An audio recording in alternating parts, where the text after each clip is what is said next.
নমস্কার বন্ধুরা, Bhadreswar study centre চ্যানেলে তোমাদের স্বাগতম। তোমাদের জন্য দারুণ একটি সুখবর, জিডিএস এর অবশেষে এডিট অপশন অ্যাক্টিভ হয়ে গেছে। এবার তোমরা যারা যারা ফর্মের ক্ষেত্রে কিছু গন্ডগোল করেছো বা কিছু পরিবর্তন করতে চাও, তারা এবার কিন্তু পরিবর্তন করতে পারবে। আজকের ভিডিওর মেন উদ্দেশ্য হচ্ছে তোমাদের কিভাবে এডিট করতে হবে সেই ব্যাপারটা তোমাদের কাছে ক্লিয়ার করব। তো দেখো, এখানে তার জন্য আমি অফিসিয়াল ওয়েবসাইটে ভিজিট করেছি। তোমরা যারা যারা মোবাইলে এডিট করতে চাইছো তারা মোবাইলের ডেস্কটপ মোডটাকে অন করে নেবে, সেখান থেকে তোমরা কিন্তু এডিট করতে পারবে।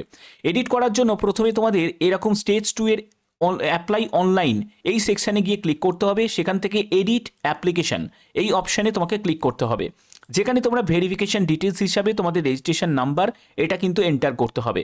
এবার তোমার রেজিস্ট্রেশন নাম্বার যদি মনে থাকে তাহলে তো ঠিক আছে, যদি না মনে থাকে তাহলে কি করবে সেটাও তোমাদের দেখাচ্ছি। দেখো, যদি না মনে থাকে সেক্ষেত্রে কি করবে, এখানেই তোমাদের ফরগট রেজিস্ট্রেশন এই অপশানে তোমাকে ক্লিক করতে হবে। তুমি মোবাইল নাম্বার বা মেল আইডি যেটা তুমি এন্টার করেছিলে সেটা তোমাকে এখানে কিন্তু এন্টার করতে হবে, ঠিক আছে, বসাতে হবে। একটা কথা মনে রাখবে, কি কি পরিবর্তন করা যায় না সেই ব্যাপারে রিলেটেড আমি অলরেডি ভিডিও দিয়েছি। তোমাদের নেম পরিবর্তন করতে পারবে না, মেল আইডি মোবাইল নাম্বার সেটা তোমরা পরিবর্তন করতে পারবে না, ওকে। তো তারপরে তোমরা রেজিস্ট্রেশন নাম্বার তোমরা পরিবর্তন করতে পারবে না, এই চারটে যেটা সেটা তোমরা পরিবর্তন করতে পারবে না, এবং সার্কেল তোমরা পরিবর্তন করতে পারবে না, বাদ বাকি সবই পরিবর্তন করা যাবে। তো দেখাচ্ছি, দেখো তোমাদের মোবাইল নাম্বার এখানে এন্টার করতে হবে, বা তুমি মেল আইডিও এন্টার করতে পারো, এবং তোমাকে সাবমিট অপশানে ক্লিক করতে হবে। এরপরে আমি সাবমিট অপশানে ক্লিক করছি। সাবমিট অপশানে ক্লিক করলে তোমার সেই মোবাইল নাম্বারে একটি ওটিপি আসবে, সেই ওটিপিটাকে তোমাকে এখানে এন্টার করতে হবে। দেখতে পাচ্ছ যে আমি ওটিপিটাকে এন্টার করে নিয়েছি। তো এরপরে সাবমিট অপশানে আমি ক্লিক করব। সাবমিট অপশানে ক্লিক করার পরে দেখো registration number send to your registered mobile number, অর্থাৎ তোমার রেজিস্টার্ড মোবাইল নাম্বারে রেজিস্ট্রেশন নাম্বার সেন্ড করে দেওয়া হয়েছে। তো এবার তুমি রেজিস্ট্রেশন নাম্বারটা তুমি পেয়ে গেছো, অবশ্যই তোমরা দেখে নেবে যে এসএমএস এ তোমাদের চলে এসেছে। এবার সেই রেজিস্ট্রেশন নাম্বারটাই কিন্তু এখানে বসাতে হবে ভেরিফিকেশন ডিটেলসে, সেই রেজিস্ট্রেশন নাম্বারটা এখানে এন্টার করবে। তো এবার রেজিস্ট্রেশন নাম্বারটা আমি এন্টার করছি। তো এখানে তোমরা দেখতে পাচ্ছ যে আমি রেজিস্ট্রেশন নাম্বারটা এন্টার করে নিয়েছি। এরপরে তোমাকে কি করতে হবে, সাবমিট অপশানে ক্লিক করতে হবে। আমি সাবমিট অপশানে ক্লিক করছি। এখানে তোমাদের একটি ওটিপি আসবে সেই মোবাইল নাম্বারে, ঠিক আছে, রেজিস্টার্ড মোবাইল নাম্বারে। তো এবার তুমি দেখতে পাচ্ছ যে সার্কেল অ্যাপ্লাইড, অর্থাৎ এই সার্কেল অ্যাপ্লাইডে মানে যে সার্কেলে তুমি অ্যাপ্লাই করেছিল সেটা কিন্তু পরিবর্তন করতে পারবে না, ঠিক আছে। তো এখানে দেখো তোমাদের সার্কেল কিন্তু পরিবর্তন করা যাবে না, যেটা তোমাদের অলরেডি আমি ক্লিয়ার করে দিয়েছি। তো এবার তোমাকে এখানে ওটিপিটাকে এন্টার করতে হবে, তোমার মোবাইলে একটা ওটিপি এসছে সেই ওটিপিটাকে এন্টার করতে হবে। তো আমি ওটিপিটাকে এন্টার করে নিচ্ছি। তোমাকে এখানে টেক্সট দেখতে পাচ্ছ, এই টেক্সটটাকে তোমাকে এন্টার করতে হবে।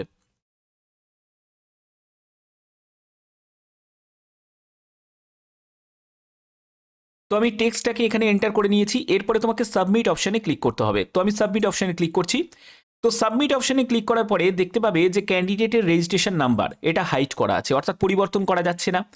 অ্যাপ্লিকেন্টের নেম সেটা কিন্তু পরিবর্তন করা যাচ্ছে না, তুমি দেখতে পাবে এই জায়গাগুলো কিন্তু হাইড করা আছে, অর্থাৎ এই জায়গাগুলোতে তোমরা কোনো রকমভাবে কিছু করতে পারবে না।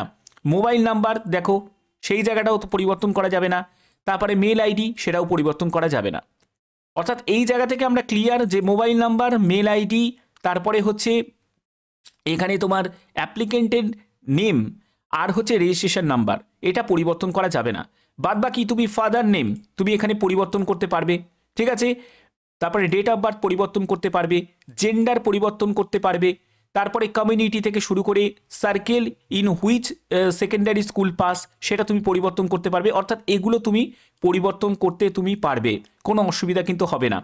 আধার নাম্বার পরিবর্তন করতে পারবে, কোন ইয়ারে তুমি স্কুল পাস করেছো সেটা পরিবর্তন করতে পারবে, পিডাব্লিউবিডি যেগুলো যেগুলো চেঞ্জেস করার এগুলো কিন্তু সবই তুমি চেঞ্জ করতে পারবে।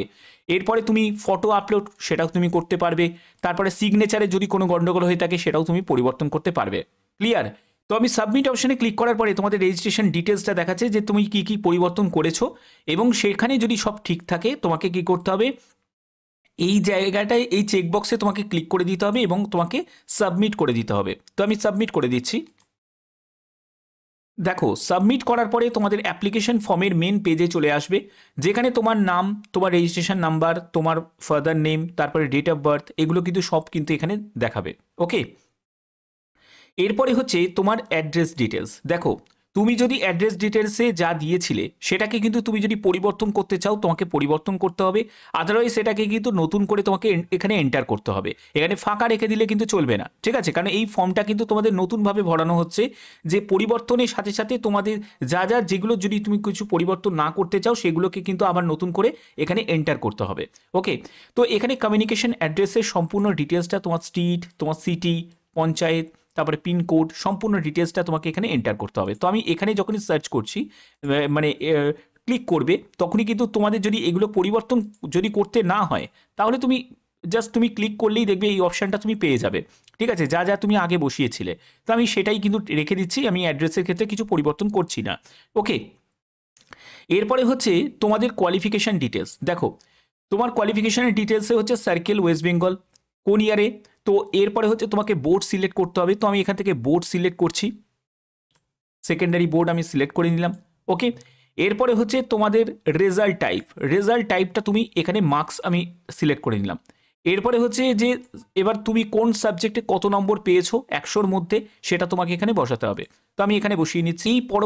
তো এই স্টেপে যদি তোমাদের সম্পূর্ণ ডিটেলসটা তোমরা ফিল করার পরে তারপরে কি করতে হবে, সেভ অ্যান্ড কন্টিনিউ অপশানে ক্লিক করতে হবে।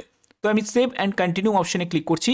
দেখো এখানে দেওয়া আছে যে are you sure you want to save and continue, once you click on save and continue data entered can not be modified. অর্থাৎ একবার যদি তুমি ডেটাগুলোকে এন্টার করো তারপরে কিন্তু আর তোমরা মডিফাই করতে পারবে না।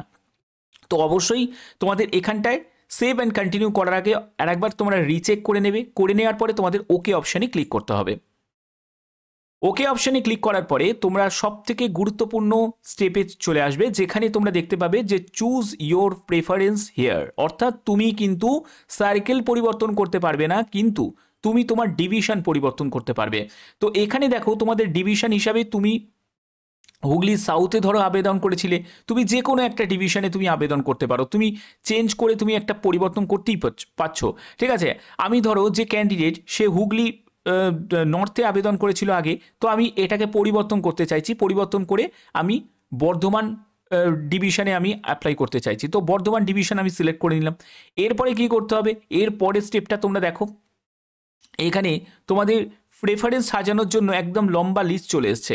এখানে 2 নম্বর লিস্ট আছে, 3 নম্বর আছে, 4 নম্বর আছে, 5 নম্বর আছে, এরকম পরপর কিন্তু অনেকগুলো লিস্ট আছে।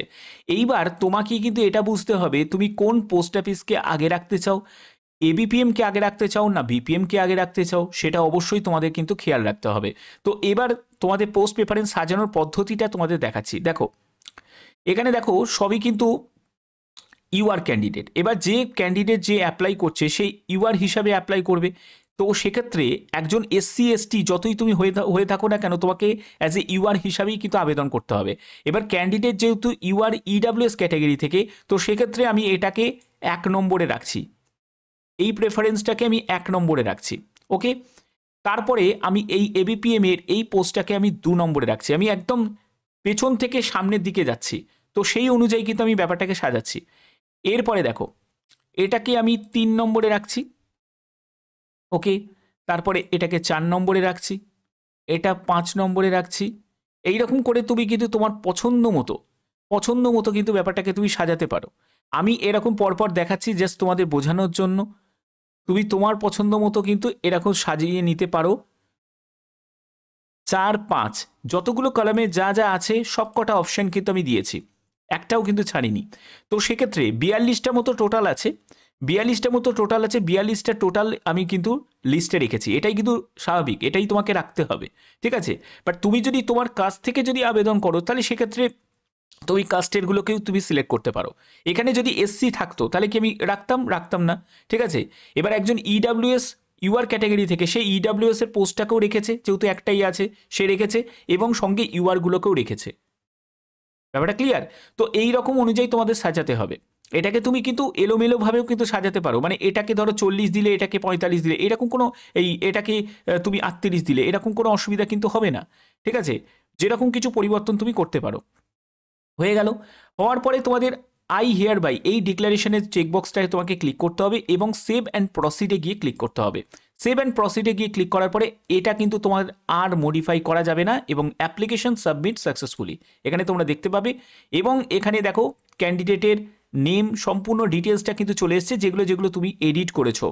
এবার এখানে দেখো সম্পূর্ণ যা যা তুমি পরিবর্তন করেছো সেগুলো চলে এসছে। এবং সবথেকে গুরুত্বপূর্ণ বিষয় হচ্ছে যে আগে যখন ক্যান্ডিডেট হুগলি নর্থে আবেদন করেছিল সেখানে কটা মাত্র প্রেফারেন্স সাজাতে পারছিল, এখানে টোটাল 42টা মতো প্রেফারেন্স সে সাজাতে পেরেছে, অর্থাৎ সেই রকম অনুযায়ী সে সাজিয়েছে। দেখো একদম এই লম্বা লিস্ট চলে এসছে, অর্থাৎ সব কটা অপশানই সে টিক দিয়েছে। এইবার এই হচ্ছে তোমাদের মেন পদ্ধতি, এরকম করেই তোমাদের কিন্তু এডিট করতে হবে বা মডিফিকেশন করতে হবে। কিন্তু একটা কথা মাথায় রাখবে, যা একবার পরিবর্তন করবে এটাই কিন্তু ফাইনাল, আর কিন্তু কোনো পরিবর্তন করা যাবে না। যারা যারা এডিট করছো তারা অবশ্যই ভিডিওটা শেষ পর্যন্ত দেখে বুঝে তারপরে কিন্তু এডিট করো। এবং আমি তোমাদের আর একটা কথা বলে রাখি, যাদের কোনো পরিবর্তন করার কোনো ইচ্ছা নেই, মানে পরিবর্তন না করলেও চলে যাবে, সব ঠিক আছে, তারা কিন্তু পরিবর্তন করো না। কারণ একবার যদি তুমি এডিট অপশানে যদি এন্টার যদি করো, তোমাকে কিন্তু আবার নতুন করে সেই ফর্ম ফিল আপগুলোকে করতে হবে। তার জন্য এই মানে ব্যাপারটাও কিন্তু তোমাদের অবশ্যই মাথায় রাখতে হবে। তো আশা করি তোমাদের ভিডিওটা ভালো লেগেছে। ভিডিওর প্রত্যেকটি তথ্য তোমাদের কাছে তুলে ধরলাম। এরকমই গুরুত্বপূর্ণ তথ্য পাওয়ার জন্য অবশ্যই কিন্তু চ্যানেলটাকে সাবস্ক্রাইব করে রাখবে, বেল আইকনটাকে অল করে রাখবে। এখনের মতো এইটুকুই, টাটা।